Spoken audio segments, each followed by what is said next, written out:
like this.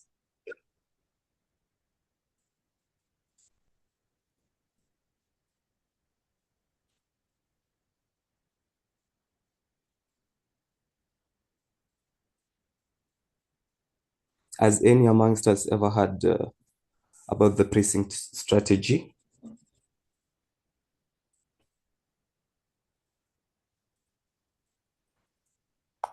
Okay, the silence would mean none of us. Therefore, now Keiko, I've typed something. you have typed something.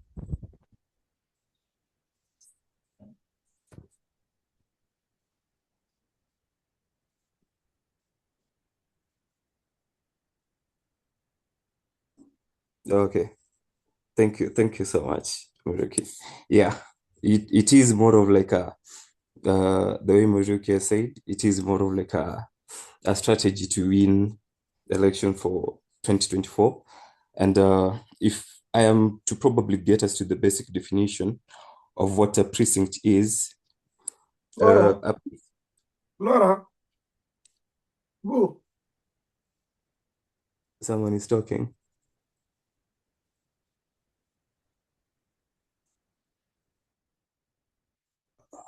Okay, thank you for muting. A precinct is a small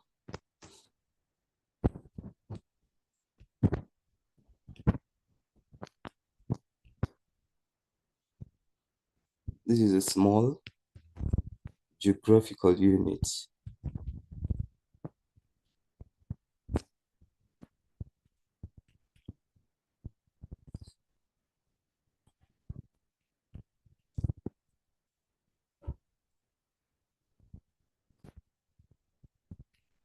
used for organizing activities.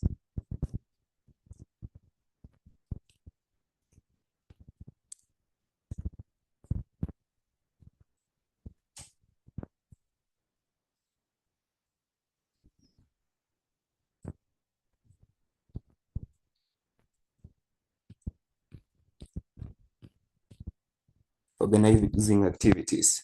So from the basic definition of a precinct, it is more of like a small geographical unit used for organizing activities. So in one aspect, it may be a political activity. In another aspect, it may be an economical activity. In another aspect, it may also be a social activity. However, yeah, things of that line. Then when it comes to a strategy, Max and I, please tell us what you think about a strategy. So a strategy is basically a plan that you have in place to achieve a given objective. Plan to achieve.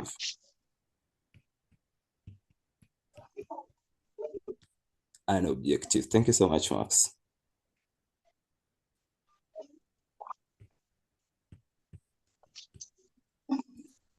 So when we talk about a precinct strategy, we've defined that a precinct is a small geographical unit used for organizing activities. And a strategy is more of like a plan on how the organization is going to look like. So the reason as to why I'd like us to consider this today is because of one thing that Muruki has mentioned, is that there is a way that it plays in the political arena of USA by 2024. It is used to win Trump the elections in 2024. Now, for quite some time right now, I think we've been having a conversation about transition of transition from the sixth kingdom to the seventh kingdom.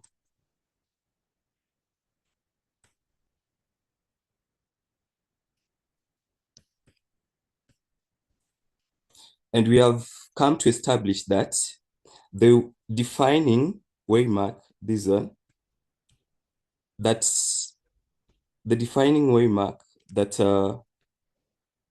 tells us when the transition happens is the waymark Sunday law. is the Waymark-Sandy law. And if you'd probably take yourself to the line of the, oh, sorry.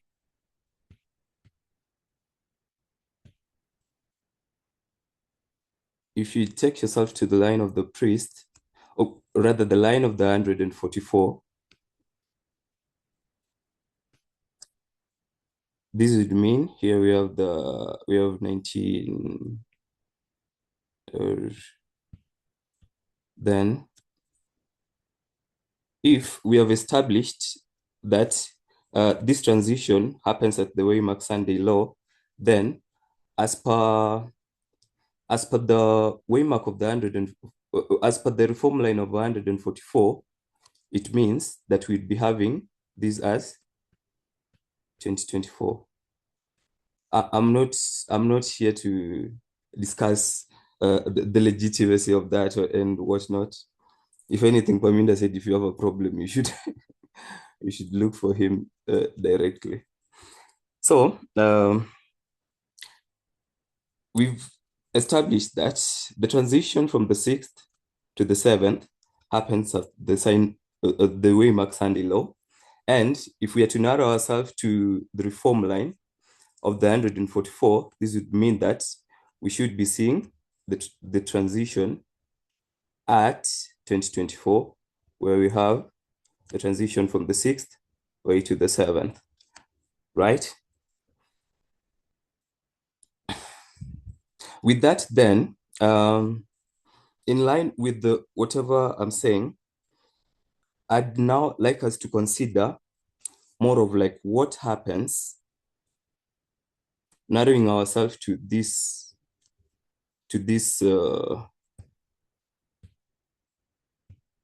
reform line. I'd like us to consider what happens prior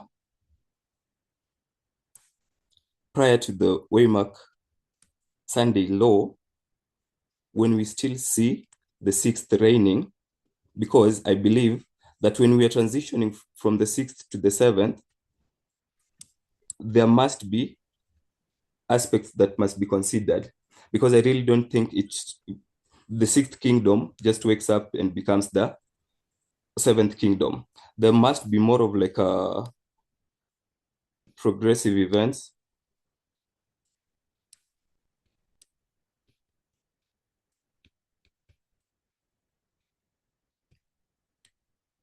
which comes prior to the Waymark-Sandy law, where we now say that the fate of the 6th is sealed, and now the 7th is the one that is going to reign theretofore.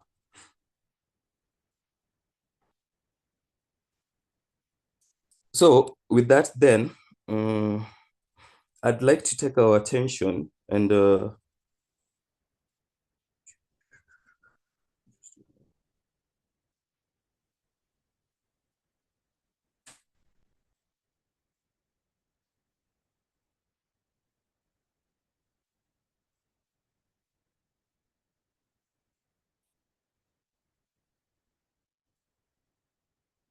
I'd like to take our attention, or rather reminders, of what we know about the 6th and what we know about the 7th. In a nutshell, how do these two compare?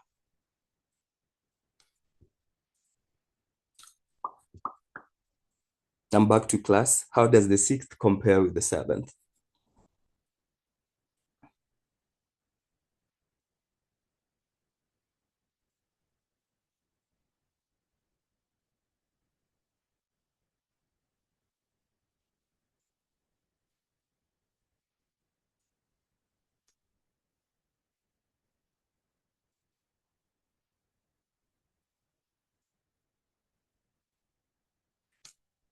Oh, Jeffrey, you are here.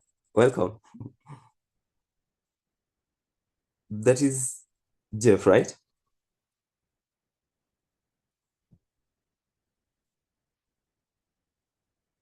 Jeff, can you hear me? Hi, yes, I can hear you. Okay. How does the 6th compare with the 7th?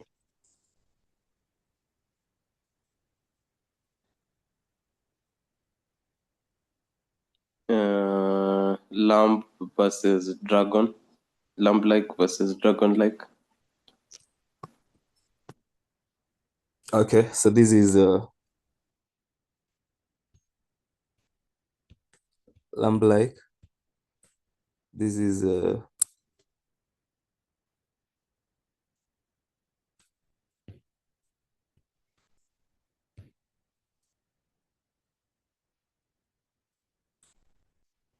dragon-like. Okay, you're basing your argument on the book of Revelation 13, right? Yes, yes. Okay, no problem. Any other person? So if Jeff has given us more of like an opener of what the sixth and the seventh look like, what does the detail of a lamb-like sixth and a dragon-like seventh look like when it comes to ideology-wise? Gladys Nyangito.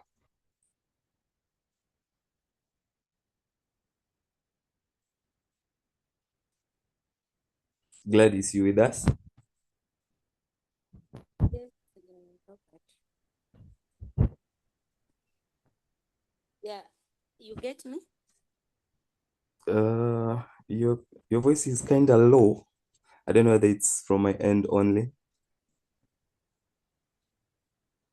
Am I clear? Yeah, much better now, please. You are asking about the ideologies. Mm. I think the ideology of the sixth and the seventh kingdom, they differ in that the sixth kingdom Mm. practices equality, while the seventh one has the patriarchal model, which is also nationalistic. Has the what model? Equality versus patriarchy. Equality versus patriarchy. Yes. That is too deep. I actually want basics.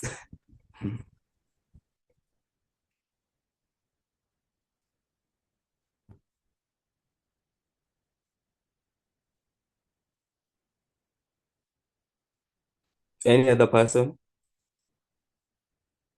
I'm not disputing that. Effie, please.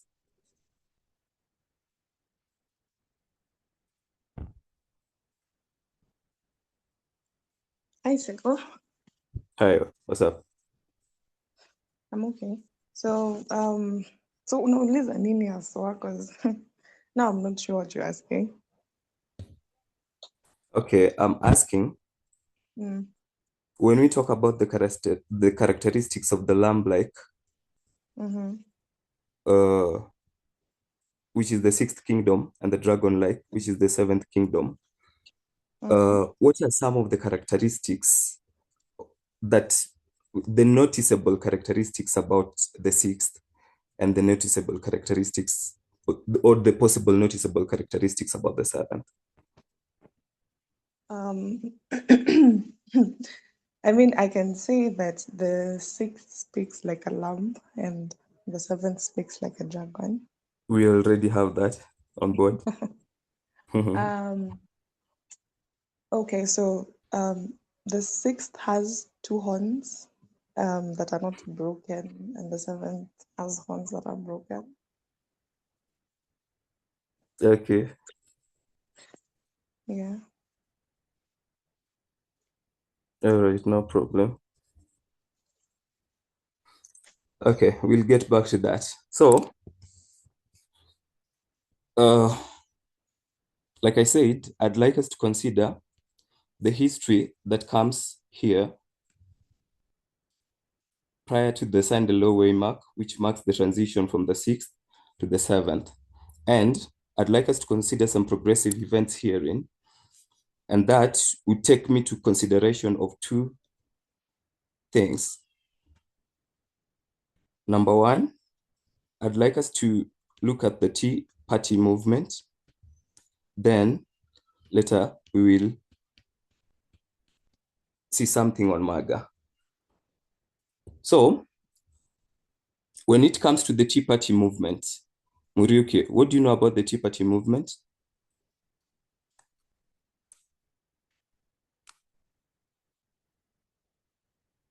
So I think my mind goes to the 208 Tea Party movement, which began there. Sorry? And I think they were fighting for an economic crisis. There was inflation in the country, and When it does was it a group start? of, I would say from 208, if I'm not wrong. Okay. Yeah, And I 2008. think the movement will re-emerge again because they are capitalists and most of them fight for lowering taxes for the rich, such kind of things. Okay. So who are the brain children of the Tea Party movement?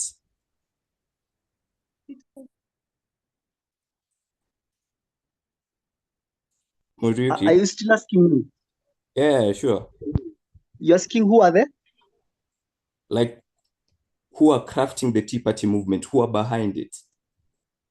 Uh, they are more of Republicans because they will try to be opposing Obama. It is during Obama's presidency, more of right wings. Okay. Thank you so much. So the Tea Party movement, some people, the Tea part of it was dubbed as taxed enough already. So some of their grievances, just Muriuki has said, was they were coming against the taxation.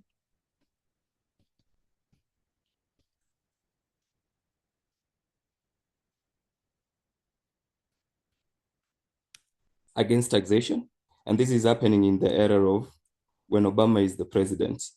What do you think was some of other grievances of the Tea Party movement? And the same way Muruki has said, it was crafted by Republicans, a number of them.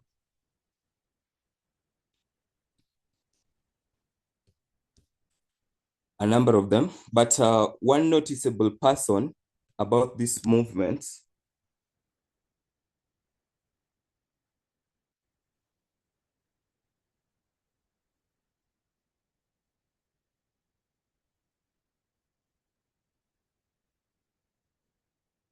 should be somebody by the name Rick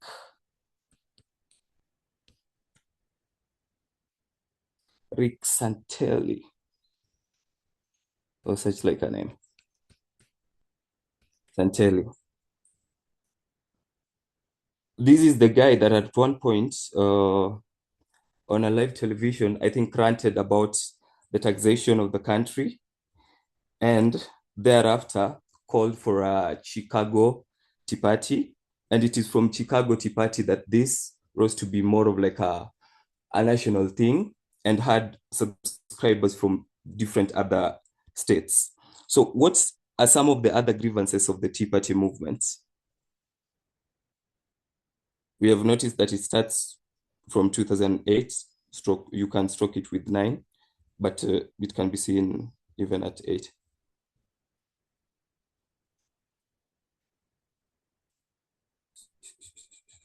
Sorry.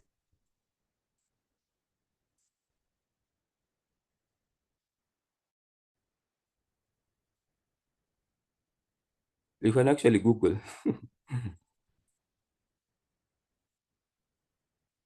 Muhonja Tesi.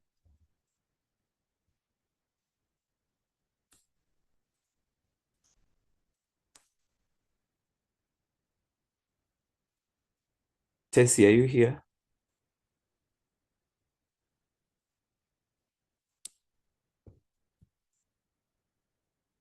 Tesi. Shadi. Yes. Yeah, I am. Okay. Oh, Tesi, you're here. What are some of the Yeah. other grievances of the Tea Party movements? Yeah, another one is opposing the big government. They came to oppose Big federal government. control. Yeah.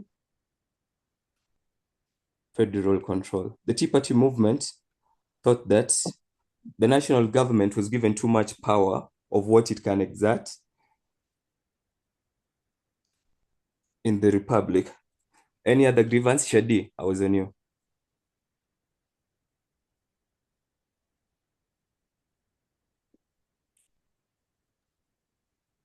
Rising national debt. They were against the rising national debt.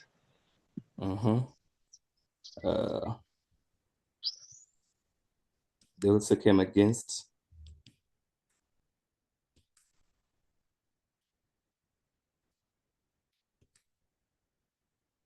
the rise of national debt.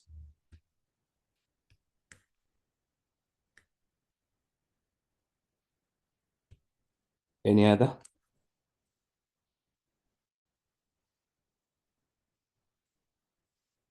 Faith, karibu. Faith Anyango. Any other grievance?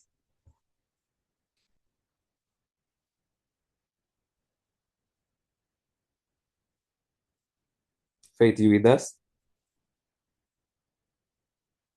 Zipporah, you're here?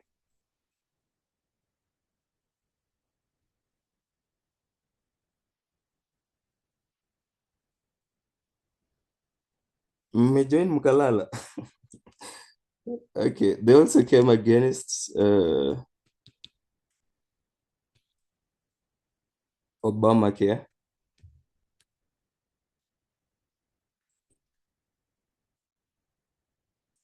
And they also came against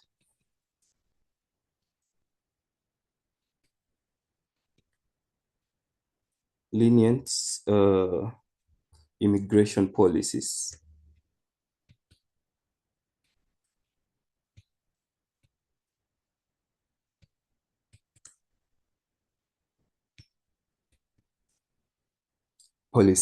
So this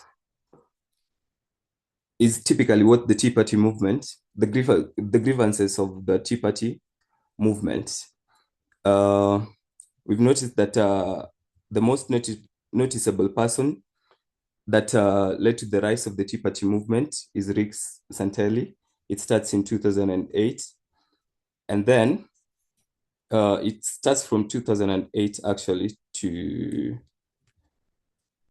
you'd say 2014 stroke 2016, depending on the argument that you'd want to make.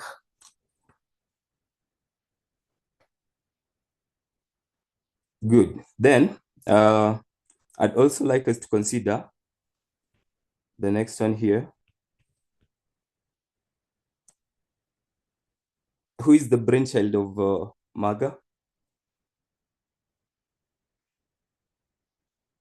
Joe.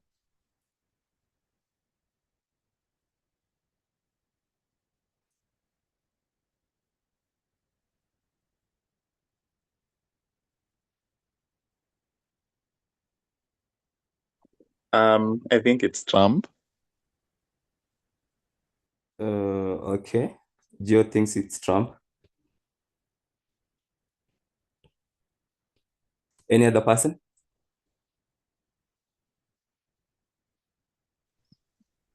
Ronald Reagan. That is Max. Shadi. Oh, sorry.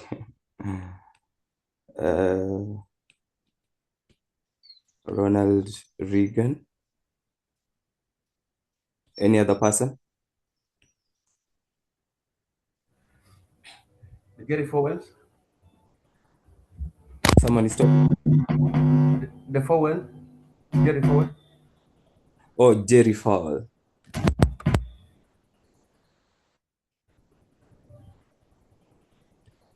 Any other person?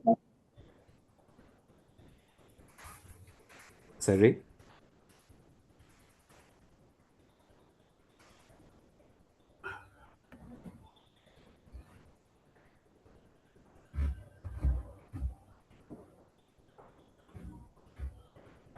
Steve Bannon. Steve Bannon.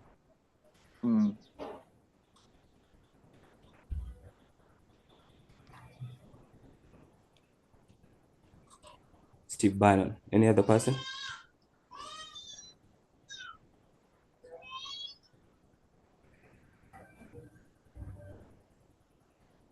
Okay. I think that is already enough. Or somebody wants to add something. So when does MAGA start? I understand. Shadi, you're the one who said Ronald Reagan, right? Yeah. When you say Ronald Reagan, that means it is not even anything prior to this, right? Yeah. So I kind Second, of I was thinking about Hulk Hogan. Hulk I Hogan. saw, yes, Okay. he has once been mentioned and he represented something, but I can't, it's not so clear. Maybe someone can help. Okay. I actually have no idea about this though, but it's okay. Let me just start with the who? Shadi. When you say Ronald Reagan, that means you're taking us to the history prior to whatever I was trying to narrow myself to. Is it? Shadi?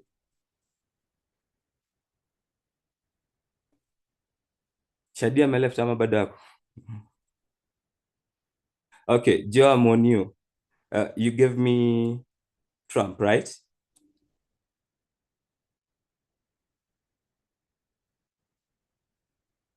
Joe pia ameleft ama? No, I'm still here. Could you like repeat what you said? You gave me Trump, right? Yes. Would you give me more of like a short reason? If you have, if you don't have, you just tell me to pass. I'm hearing myself speak. Oh, reason. I'd not say I quite have a reason, but I think he's one person who has popularized the MAGA theme. Okay, so you're saying he has popularized. Is someone's mic on? I'm hearing myself speak. He has popularized. Okay. Shadi is back, Ama. I can only see a limited number of people. Yes, I'm back. Okay. You gave us Ronald Reagan, and I was asking, that means you're going to take us to a history that is previous to whatever I wanted to stick myself to. Is it? Oh, yeah. I think if we go with the history you are trying to talk to, we are trying to stick to. Yeah. I'd say the guy who developed the structure and the ideology, who tried Yeah. to develop that structure in our time is, according to me, is Steve Bannon. But the reason why I said Ronald Reagan is because in 1980 he used that as a campaign slogan. But now Yeah. in our time, Trump now made it a trademark for his campaign, and the person who was driving the campaign, the structure of the campaign, and the ideology behind that phrase was during now in 2016. Now that's I've said is I think is Steve Bannon. Okay. Thank you so much. So this is more of like the driver. You're saying you're the same person who gave us Steve Bannon, right? Yes. Shadi. Okay. Uh-huh. Miruki, what did you say about Hulk? Or somebody mentioned Jerry Fowler. So Uh, I think Hulk Hogan, okay. Yeah. I think Elder Terry Mhm. mentions her when she was dealing with July 18, 2024. I think he's so vocal in that event, and I think he's one of the Yeah. symbols Elder Terry wanted to mark as representing Bastul irreligious conservatism. There, he Uh-huh. represents the kind of group that was rallying behind Donald Trump, but they're irreligious and like goons. Let me put it that way. Yeah. Yeah. Okay. Thank you. Mhm. I'd then like to bring our attention to someone by the name, I don't know how to.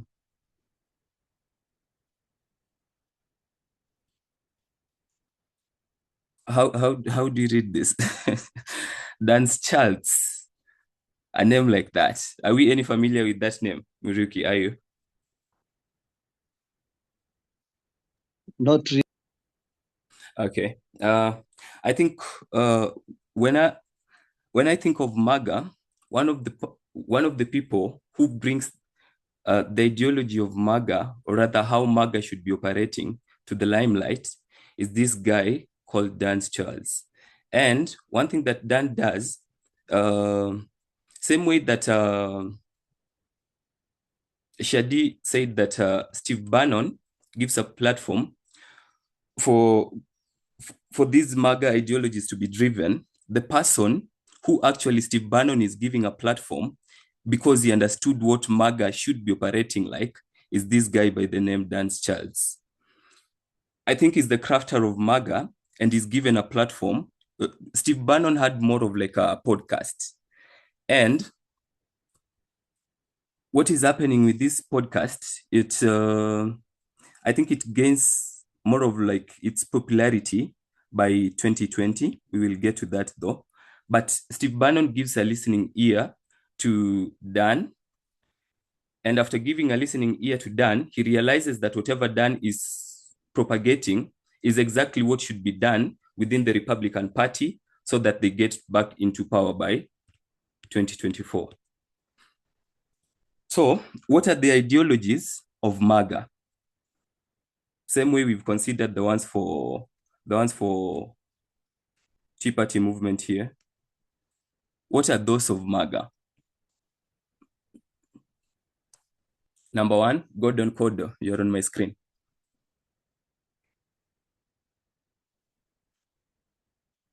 Okay, yeah. So I would say they are anti-immigrants. So they don't MAGA, like. number one, Gordon is telling us, oh my.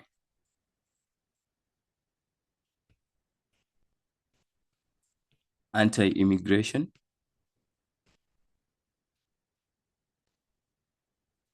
Any other? Brian. This is Brian Obuya or Myra?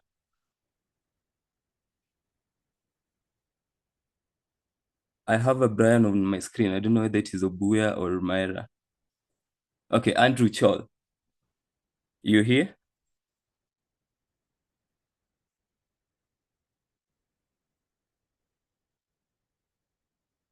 Gesare.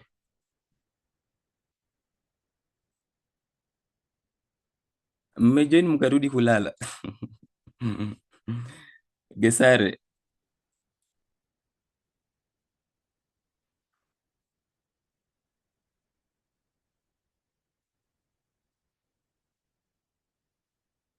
Linda Kasi. So thank you, Robert. So I think now since they are trying to reinstall the conservative religion, the idea of what Christianity should look like, Yeah. they are pushing for their version of what a family should look like, and bashing same-sex marriages, women empowerment, vitu kama hizo. Okay. So they are bashing women. Bashing is this. Bashing women empowerment. Sorry? They're going against same-sex marriages. Okay. Women empowerment, like wanataka trad wives, like the traditional how women have been in the past. So weza na ukae kwa nyumba. Okay, And allow me pick. Okay. Allow me pick from you same-sex marriage.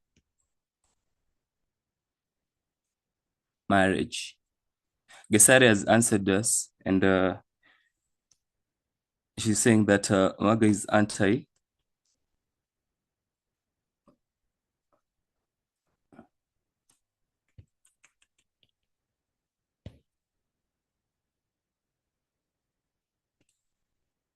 abortion.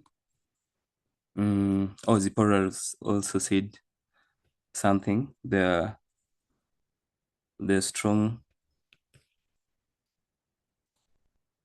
they exhibit strong nationalism.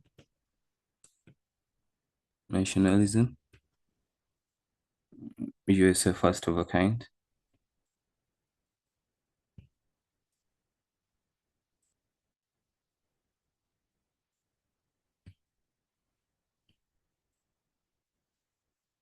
Then Gisari also added that they're what I'd call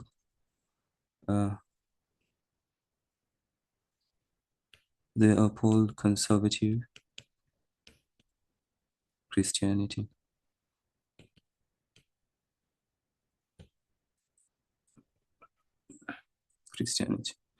Okay. Okay. Any other that is left?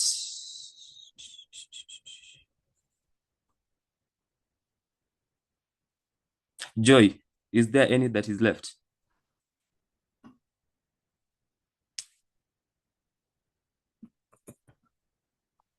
Not that I can remember. Okay, thanks. What would you have to say about the What about the issue someone is of talking? foreign spending? I did not catch what you said. Was someone talking? Yeah, I was thinking about foreign spending. They're against. How about that? I was thinking about they're against foreign spending, the expenditures on these other, say like World Health Organization, those other kind of Oh, entities and yeah. so forth. They're skeptic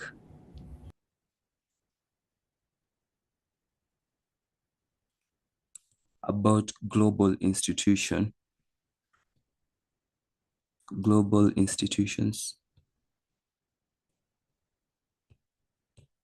Don't mind my handwriting. Yeah, that is there. So who are the targets of MAGA? By the time they have these ideologies that they would want to drive into America, who are their targeted audience? You don't have to be right. You just have to think. Who are the targeted audience of MAGA?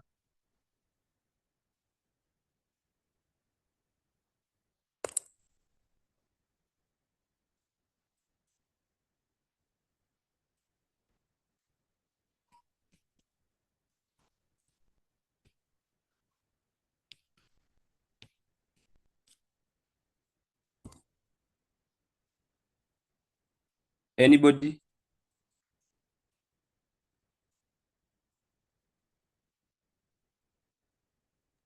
Can I say migrants? Sorry, the targeted audience are those who align with. Like those whom they want to win on their side of a kind. So I will speak more of white Americans. Okay. And libertarians, those who seem not to be Democrats or Republicans. Americans. Okay, good.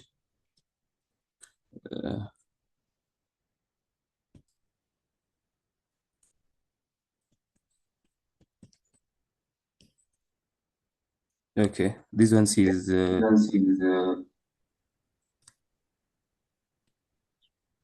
neither Democrats nor Republicans.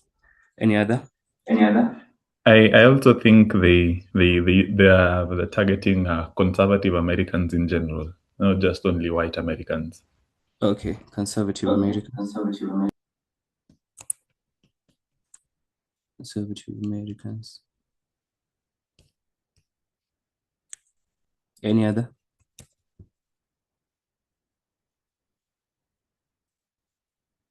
I'll give a reference for this, but they're also targeting the poor, stroke the idle, stroke the struggling,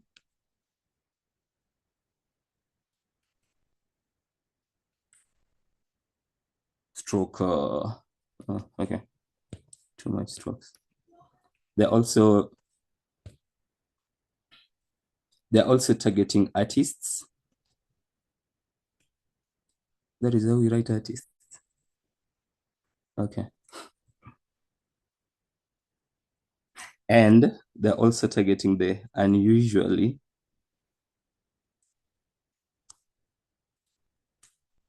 selfish. Selfish. Good. So one thing I said we were to consider the Tea Party movement.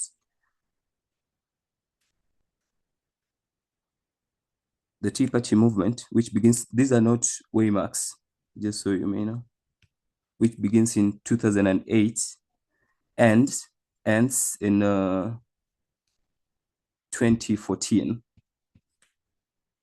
Then we have MAGA that comes in 2015 and still lives to date. This is Tea Party movement. You can say it ends in 2014 or 2016, depending on what you want to, depending on the argument that you want to make. But I'd say it ends in 2014. And one of the reasons that it is ending in 2014 is because as they progress from 2008 way to 2014, number one, they lack a political figure.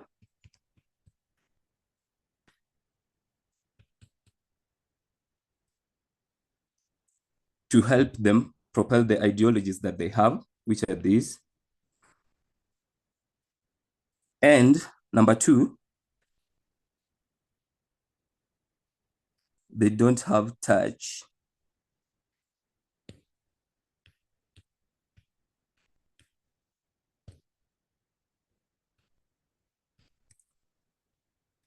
Lack of touch with most Americans. With most Americans.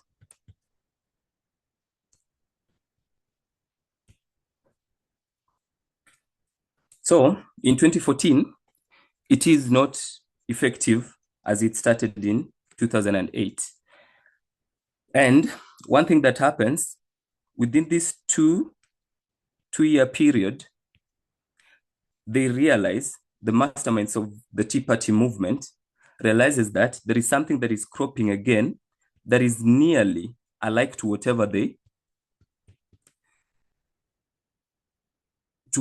had. Because if you look at the grievances of the Tea Party movement and you look at the grievances of MAGA, or rather the ideologies of MAGA, they are nearly one and the same thing. I know we would consider several other things, several other movements that have been prior to what we were limiting ourselves to. That is the Sunday Law Waymark, or even to specify the year 2024. Between this period, you'd see a lot of movements that you'd characterize with the same ideologies as those of the Tea Party movement and MAGA movement. But in 2015, when MAGA rises, and they have, when it comes, basically, it starts without a political figure, just like the Tea Party movement started and collapsed because of that. But luckily, when we get to 2016, we have Trump, who also believes in whatever MAGA is trying to put into the minds of this targeted audience of Americans. And he is therefore used by the MAGA movement, not that him using the MAGA actually, but one of the reference that I'll give says that is used by MAGA so that the ideologies of MAGA can get into the political space by 2016, and so that MAGA doesn't die a premature death that the Tea Party movement suffered in 2014. So in 2016, when MAGA ideologies are used for campaign during Trump's seeking for election, it gets him to power by 2016. And here, the Tea Party movement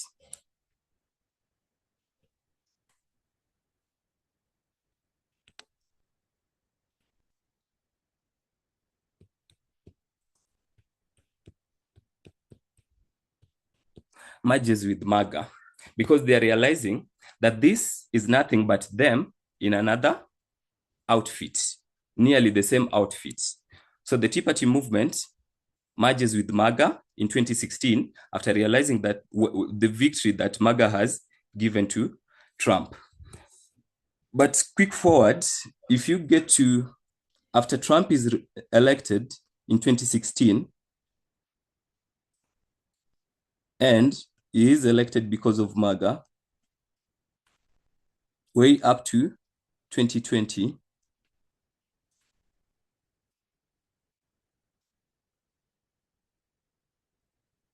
why is he not being re-elected in 2020 if MAGA helped him for the first election?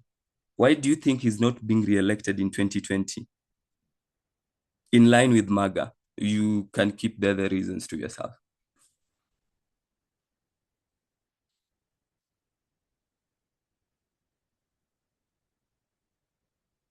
Isabel.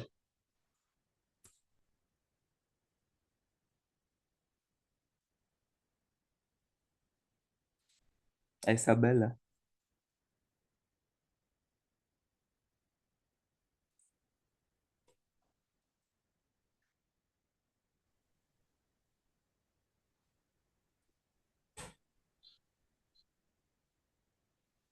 Malek. You hear?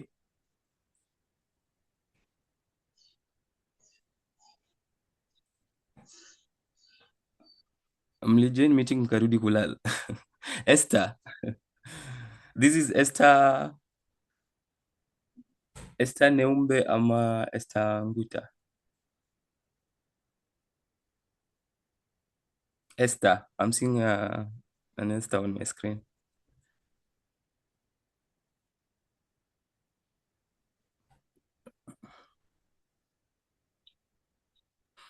Okay. What was the question, Shadi? This is Kenneth. Oh, Kenneth, I'm asking. Yes. We've realized that in 2015, MAGA rises and it helps Trump to his first election. But in 2020, with still the existence of the same MAGA, Trump is not re-elected back to White House. Why do you think so? Pass. Sorry? Pass. Okay, thank you.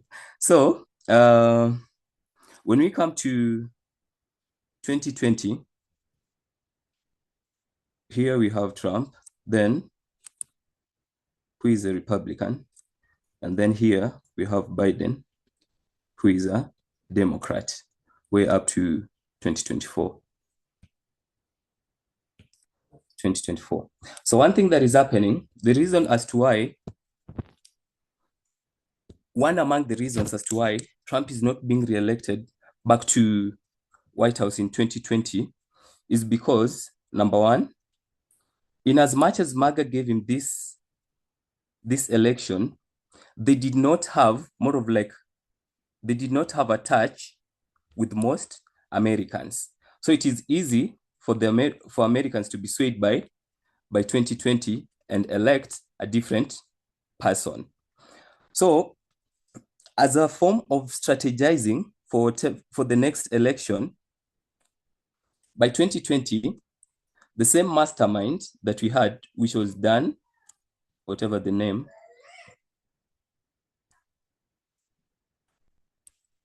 says that they're going to have a strategy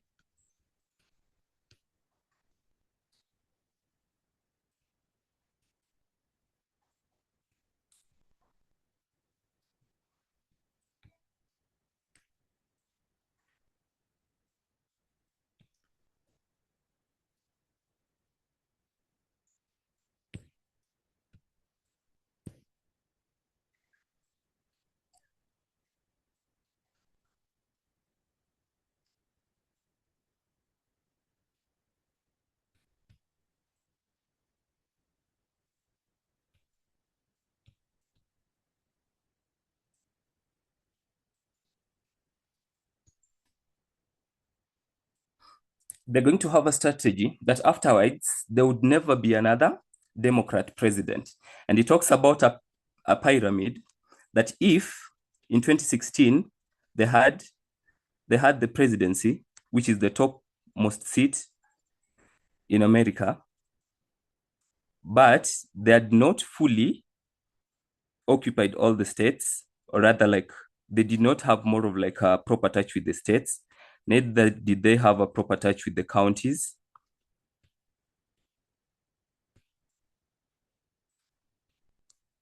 And neither did they have a touch with the local governments.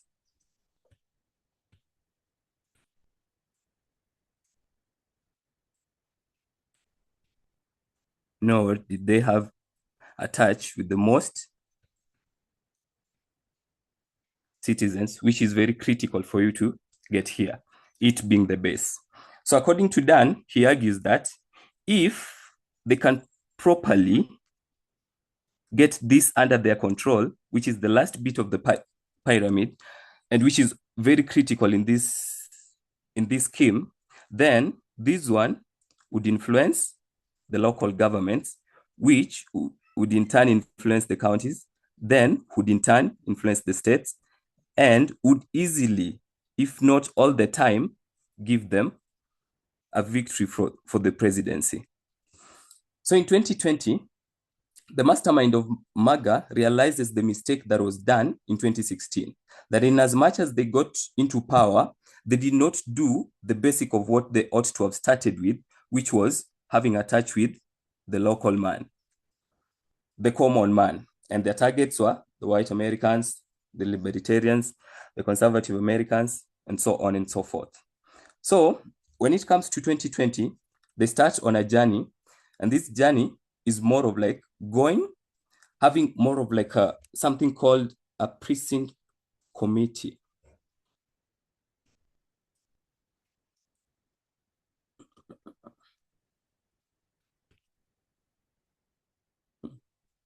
Committees, where does that feel wrong? So a precinct committee, in our definition of precinct, we say that it is a small geographical unit used for organizing activities. So a precinct committee is more of like a committee that I'd be using to define what. An organization, a list organization, let me say.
I don't know what happened.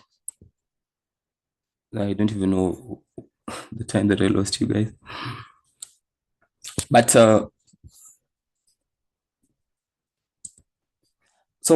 by 2020, having realized whatever mistake that was done in 2016, they go ahead with the strategy that we are talking about and develop a precinct committee. And this committee is more of like a committee that is going to influence the citizens in the smallest unit possible. And when this happens, they'd be having if you can do it better, you'd vie and become a precinct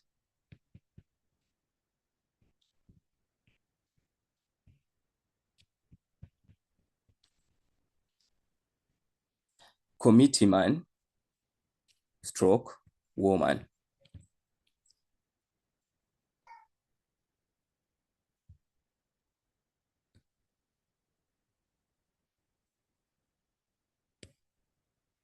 Stroke woman.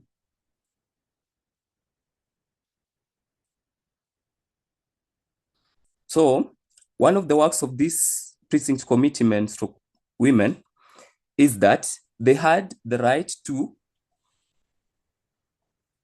front whoever is going to vie for a given seat within their locality. So if you want to vie for a local government position or a county position or a state position, then you have to start from here. Number one, you have to be fronted by the citizens. Then you have to be vetted by the precinct committee men stroke women.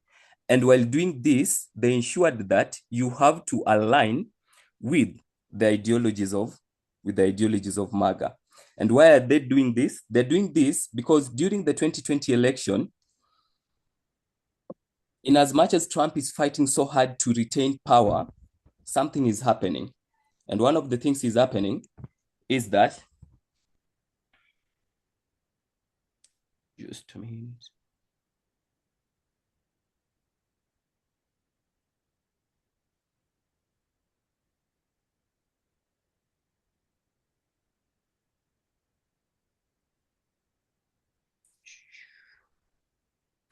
One of the things that is happening is that while Trump is looking for ways on how to retain power, he tried calling one of the secretaries. He tried calling the secretary of Georgia.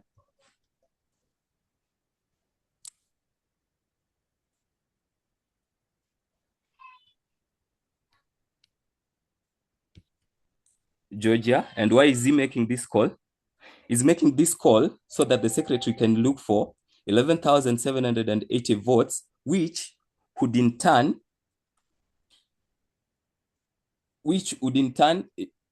influence the election in a different to his winning side.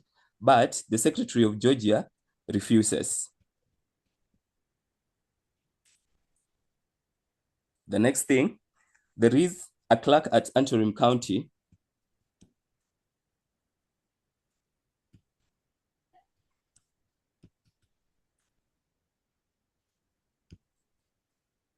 this is Michigan.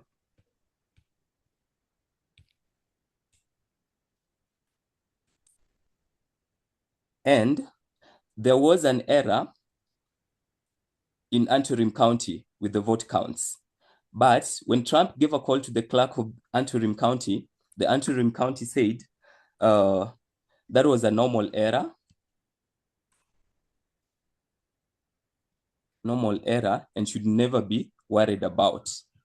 The third, there are several other examples, is the county supervisor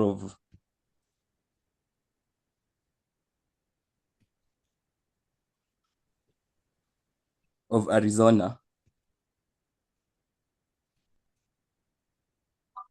And this guy, Trump gives him a call by the time he's about to announce Biden to be the winner in Arizona, but he decides to ignore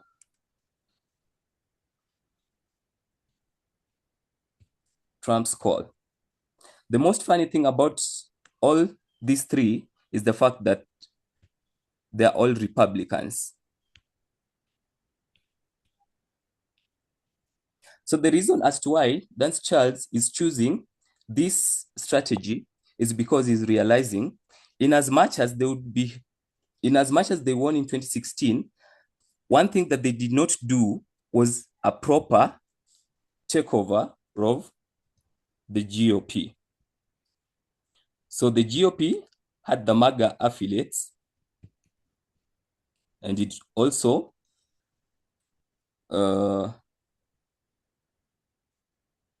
I don't know what I'd call them, but it would be more of like a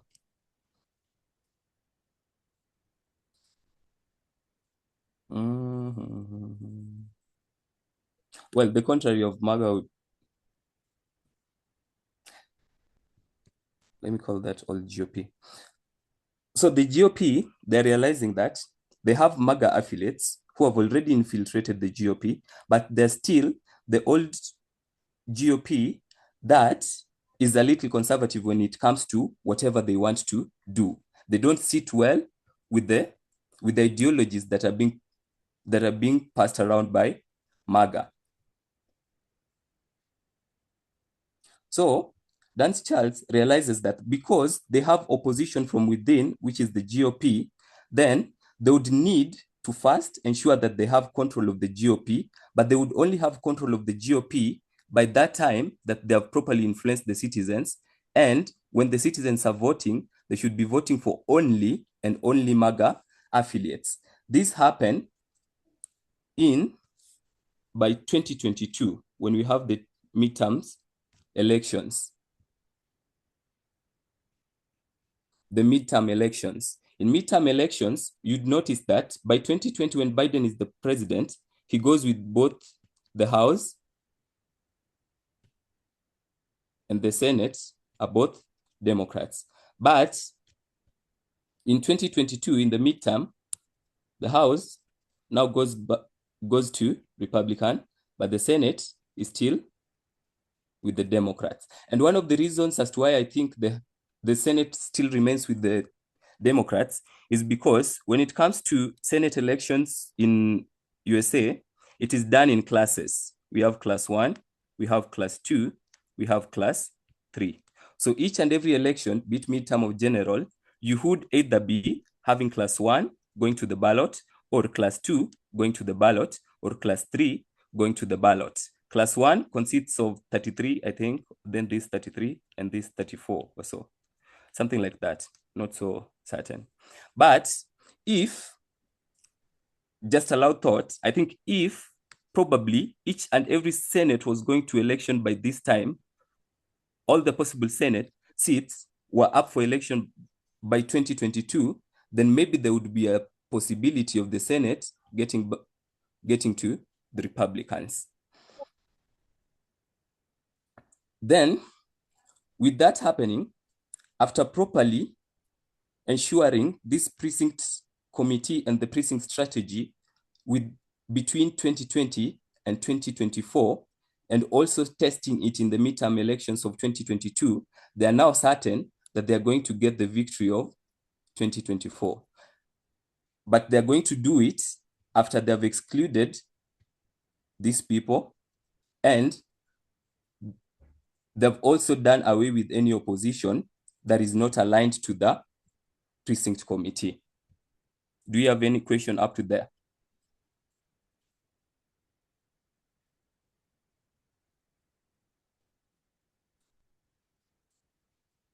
Okay.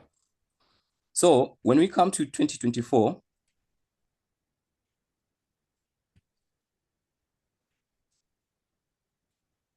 I think because the ideologies of MAGA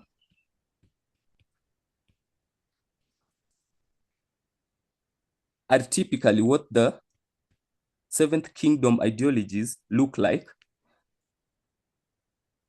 In one way or another, I'd say that the Tea Party movement, which was a precursor of MAGA, gradually and progressively influenced the shift in America. And the way they did it is by going to the local man and influencing the opinion about the political stand of the country, which in turn gave them the influence of the local governments, to the county governments, to the states, and now they'd be having easily the presidency. Any question up to there? I think we should be taking question or else I'm done.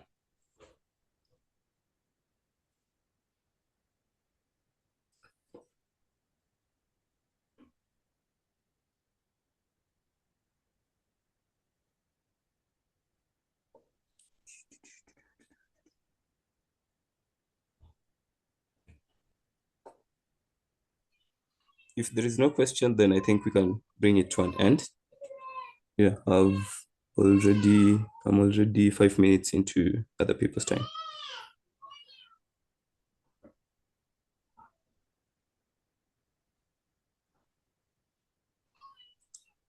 Benta, you mind praying for us? I did not know you were around.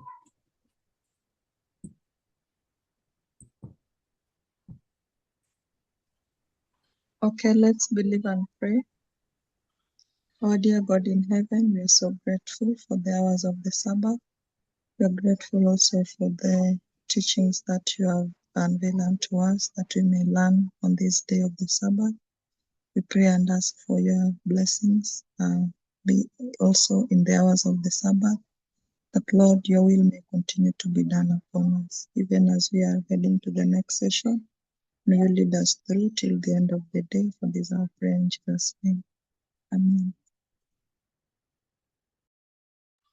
Thank you. Sabina, back to you.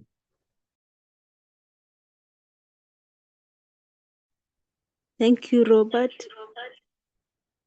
for the class. So we come back to the second session, 11:45.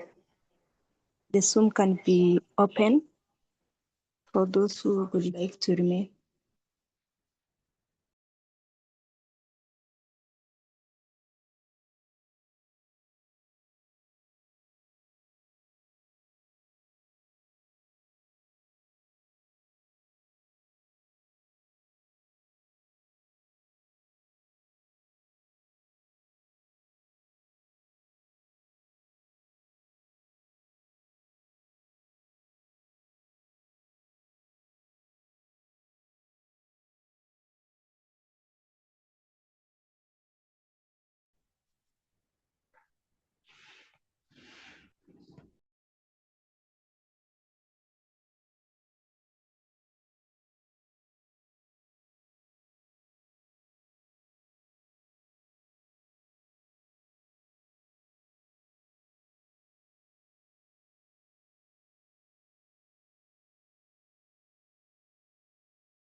Lord, I hear showers of blessing.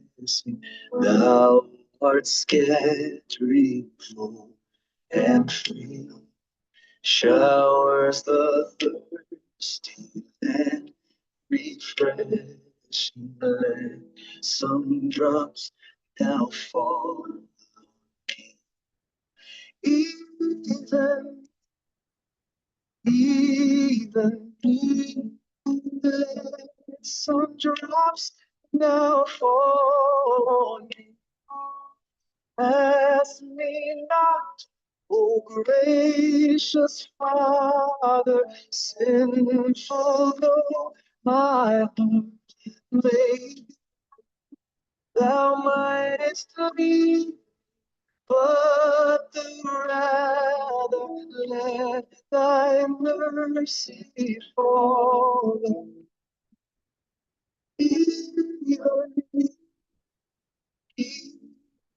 me, some drops now fall. Pass me not, O tender Savior, let me love and cling to thee. I am longing for thy favor while thou art calling for me. Even some drops now fall. Cast me not, O Spirit, thou canst make the blind to see by the witness of thy spirit. Speak the word of power to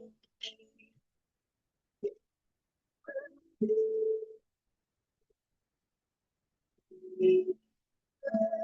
Some drops now fall on me. Love of God, so pure and changeless, love of Christ, so rich and free. Grace of God, so strong and boundless, magnify them, Lord, in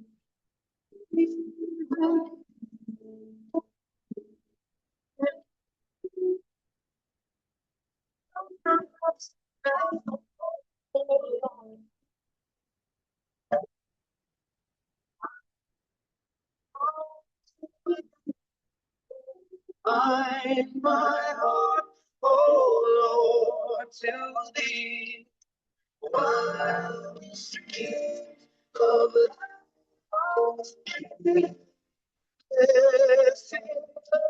there's no blessed me.